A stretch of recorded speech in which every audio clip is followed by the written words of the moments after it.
Welcome to the MS Gym podcast, where we give you the tools to live life by design, not by diagnosis. I'm your host, Brooke Slick, and here we go. Social Security disability. It's a benefit we hope we never have to claim, and one so many of us hesitate to apply for. You may be saying things to yourself like, will I be able to afford going on Social Security disability? Will people think I'm giving up, looking for a free ride, and that I no longer have any value? Am I disabled enough to qualify? Even if I do decide to apply, I have no idea where to start. In this episode, I'll be talking one-on-one with Pittsburgh-based Attorney Dennis Liotta of Edgar Snyder and Associates. Dennis has been representing Social Security disability claimants for over 20 years. For the last decade, he's been recognized as a top legal talent by the well-respected peer review publication, Best Lawyers in America. Add to that his designation as a Pennsylvania super lawyer out of outstanding lawyers from over 70 areas of practice, and I was confident that I found just the right person to help me tackle this touchy and often complex subject. Let's get right to it with Dennis Liotta. Welcome, everyone. Dennis Liotta from Edgar Snyder and Associates in Pittsburgh, Pennsylvania. He is going to be explaining all things Social Security disability today to us. Dennis, I can tell you when I was researching Social Security disability, and this is after my neurologist had twisted my arm for 3 years to do so. And of course, it's always a decision, two different decisions when it comes to having a disability. Number one, it's financial. Can I afford to quit my job, even though I know it's killing me? And then the other question is, can I afford to continue to work and put my health at further risk all the time? So I did my own research, went to the Social Security disability website, thought I knew exactly what I was doing, and I saw over and over again, and I was kind of shocked that on average, 64% of initial claims are denied. Yes. And I'm like, what? How can that be? I'm like, oh, no. That is not going to happen to me. I'm going to get my act together, and I'm just going to use an attorney from the get-go. So I make an appointment with an attorney, and I probably should have been more specific when I made that appointment, or maybe they should have asked me more questions. I don't know. But I got my information together. I go to my attorney. I sit down, and, she went through, I had just a tiny little binder of my info and my history.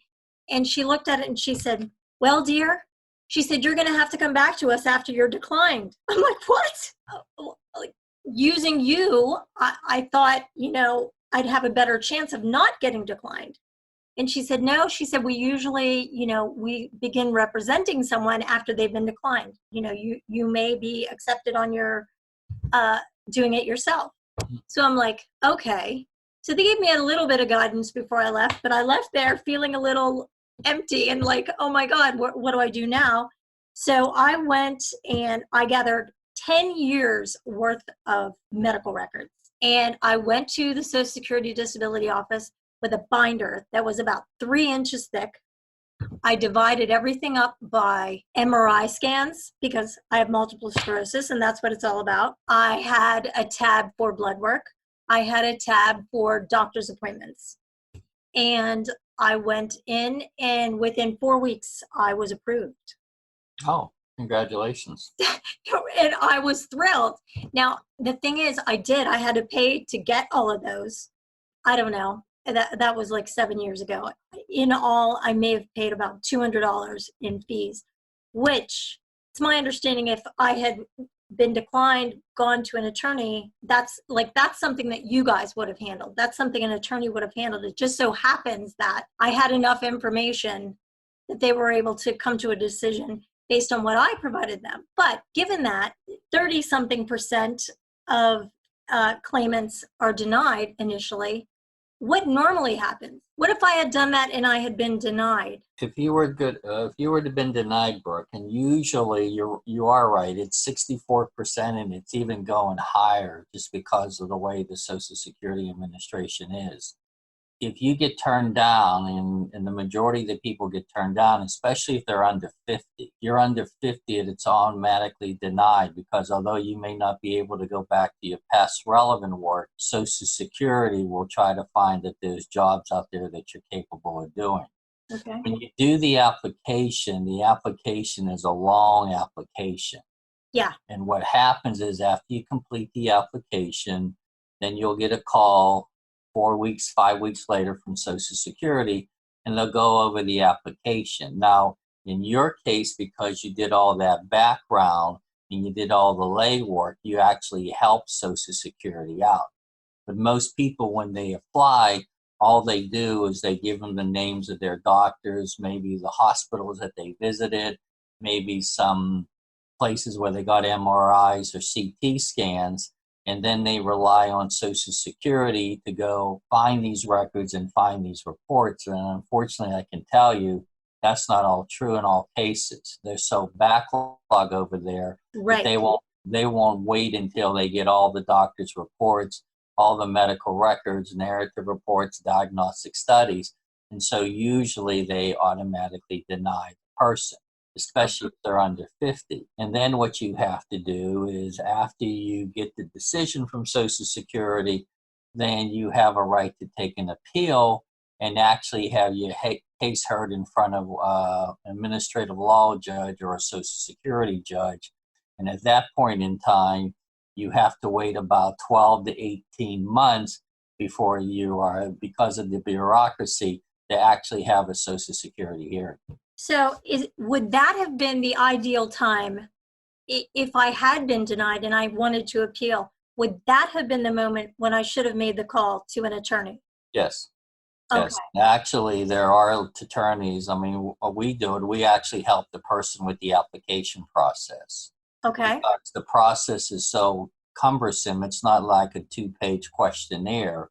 It's multitude of pages to do the questionnaire. Right. And some people don't have the wherewithal Yes. to actually do the application process themselves. Exactly. I agree with that because as I was filling mine out, I thought to myself, what about my MS friends who have cognitive issues or anybody with cognitive issues for that matter? How would they ever have figured any of this out? You know, how could they remember from 10 years ago or even a year ago? Because you get so much testing done over that amount of time. But tell me this, before, another thing that I thought about before I decided to apply was, am I disabled enough? Even though my neuro had said to me, Brooke, I'm telling you, I have patients who are much less disabled than you who are on disability. But of course, part of it's a pride thing. I don't want to quit my job. I love working. You don't, because by saying you're disabled, basically you're almost waving the white flag and saying, look, I can never go back to work. Yes, exactly. A lot of people have a strong work ethic, especially in Western Pennsylvania, that they don't want to admit to themselves or to anybody else that I can no longer work.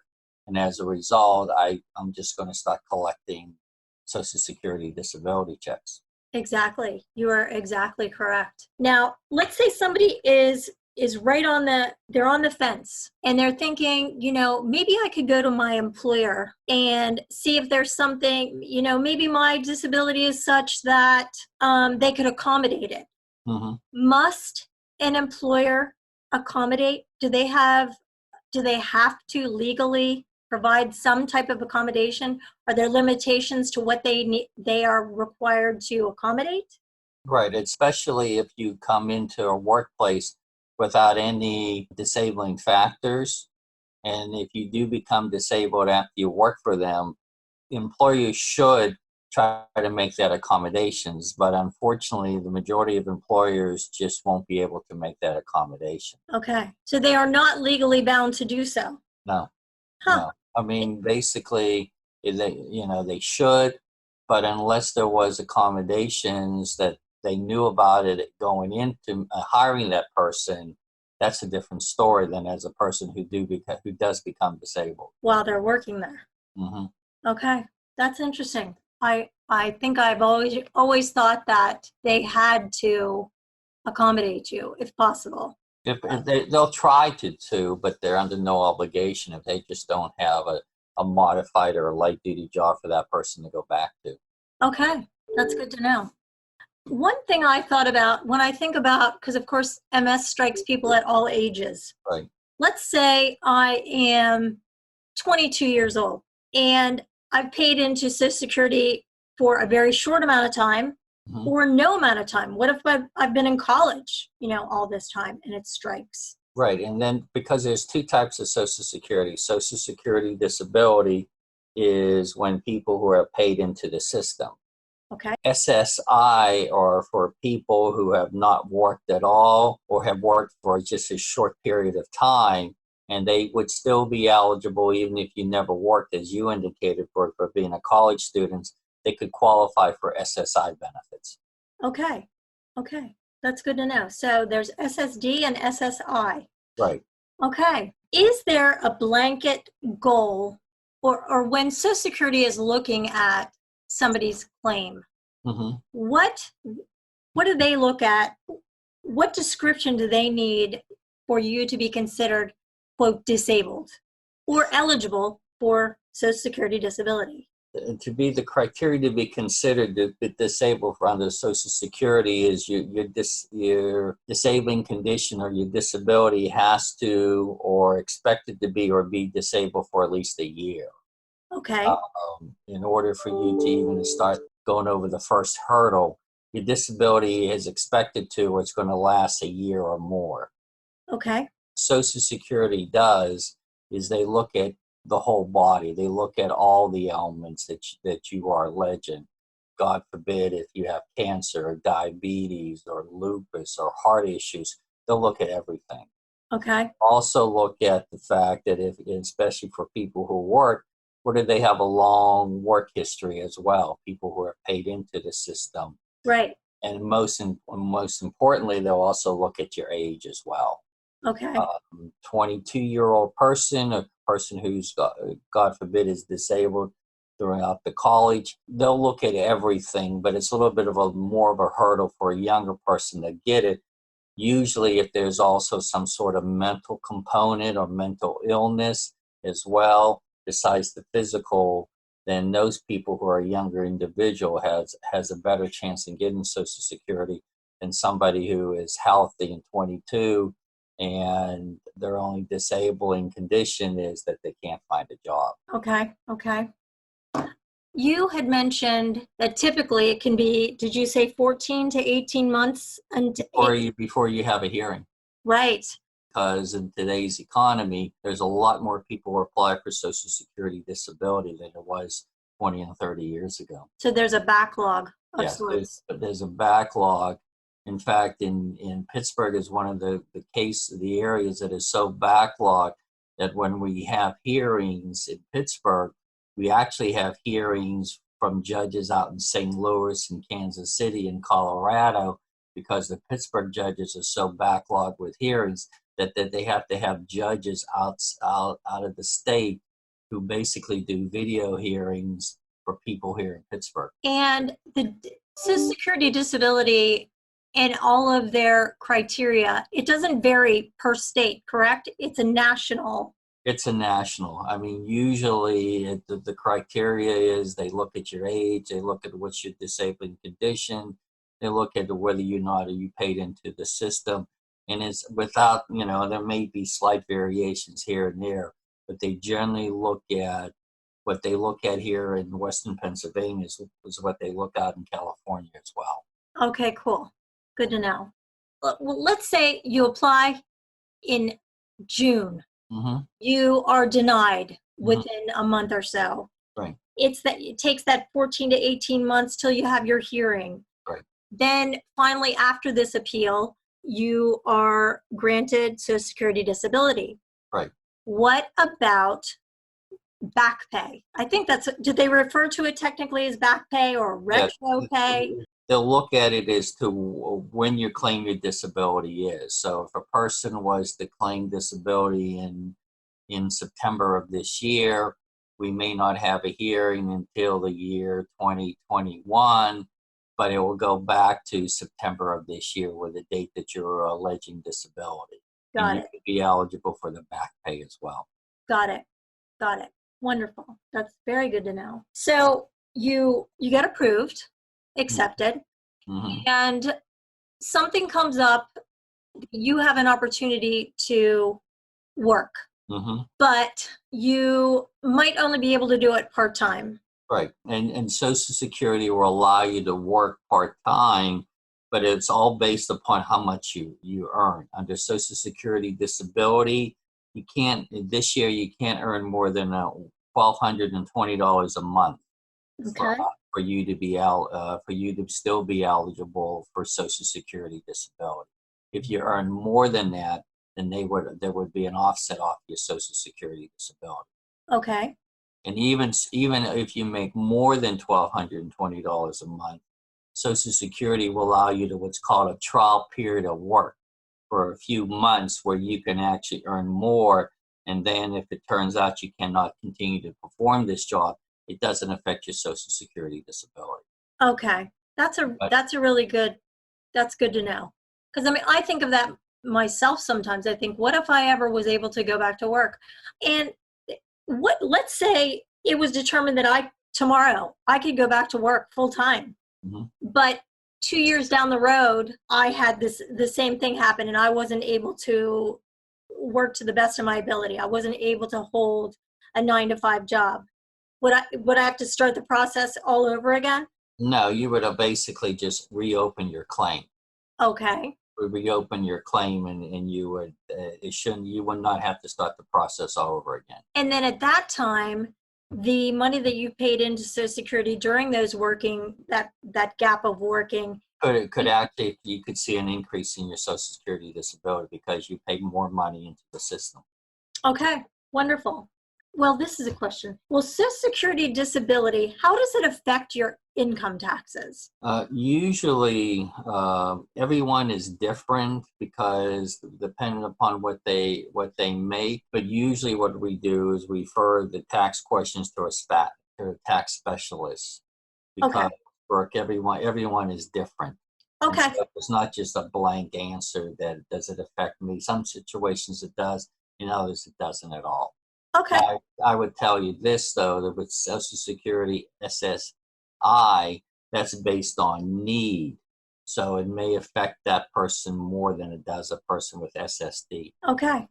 All right. Can you name, let's say, 2 things, or let's say the top thing that would practically guarantee that someone would be denied?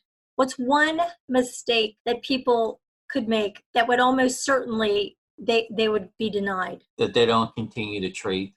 If they allege a disability and they haven't treated in 6 to 9 months, or they haven't abided by their doctor's recommendations, they recommend that they take medication, and for whatever reason they decide they're not going to take the medication. But usually if they don't continue to treat, because Social Security will look at it, then they say, well, you're disabled, but you haven't seen a doctor in a year.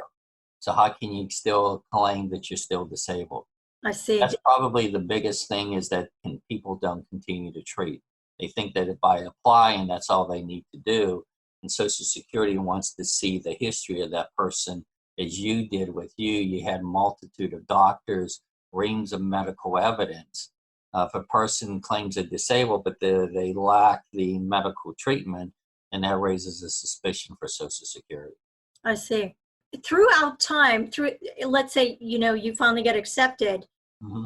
In the following years, does Social Security disability, do they check up on you? Yeah, they could. I mean, that's usually, and that's true for people who are young individuals. Anybody who's 50 and younger, they're deemed to be younger individuals. So what Social Security does, especially the 25-year-old or 30-year-old, they have a right to have them go to what's called a medical examination. Right. And if that doctor deems them to be no longer disabled, then Social Security can stop your Social Security disability benefit. I see. It's called cessation, and then you would need to have an attorney to fight that. Okay. Usually, if you're 55, 58 years old, anybody who's deemed to be an older individual, then probably the Social Security will leave you alone. That's not to say that they can't send you, but usually at that point in time, they'll let you continue to collect Social Security. It's people who are under 50 and get it, you have a better chance in getting an examination by Social Security down the road. Okay, all right. What is your number one tip for getting accepted? Like if you could, even just a blanket statement to anybody listening, in my mind, it's have all your ducks in a row. Yeah, It's all about documentation. It's all about documentation. Is make sure that you have your doctors on board that's saying, look, I'm going to apply for Social Security. Social Security is going to contact you to getting my records. I would appreciate, that if you can document my disability, because a lot of people, as I indicated before, Brooke, they apply it, but they don't realize that you have to have the documentation. You have to have the evidence to show that you're still disabled. Okay. And when you say documentation, like I often wondered when I was putting all of my information together, if I was kind of doing overkill. I mean, obviously it worked in my favor, but maybe they didn't need my blood work. But I tried to do everything chronologically, so it would show a progression. They could see, like they could open up the first page and go through the whole thing almost as if it was a story to see, wow. Because honestly, myself, you don't go back and look over your medical records often, but it was kind of an eye-opener to see just how far condition had degraded over time. And I was like, wow, I think I really am disabled.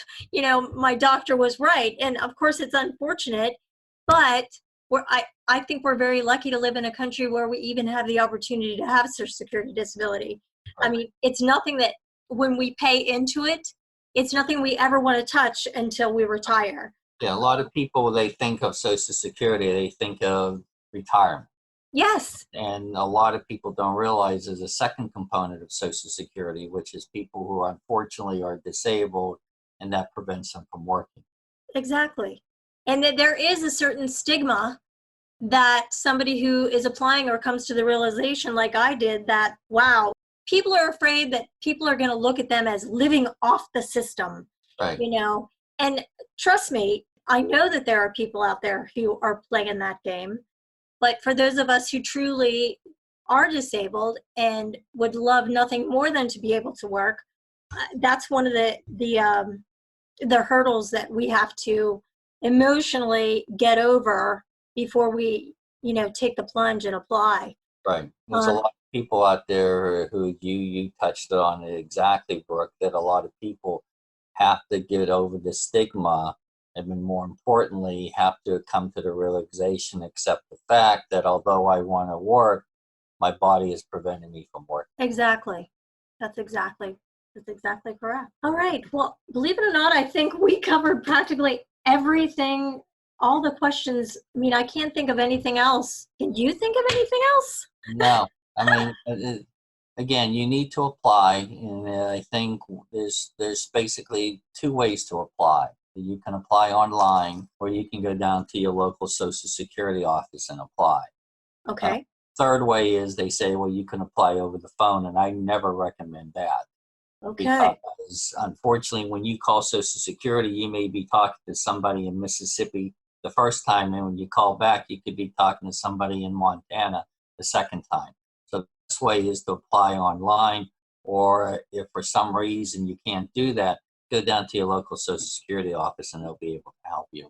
Right. And that's exactly what I did. And I was glad that I did. They were awesome. I mean, there was a little bit of a delay, but all in all, I mean, 4 weeks. And it does happen. I'm not the only person who's done the same thing that I did, and they were approved within 4 weeks.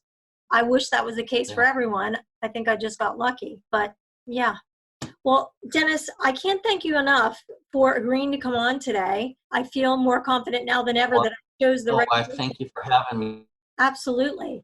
On this. Yeah, well, thank you for having me, Brooke, and I really appreciate it, and I wish you the best of luck in the future.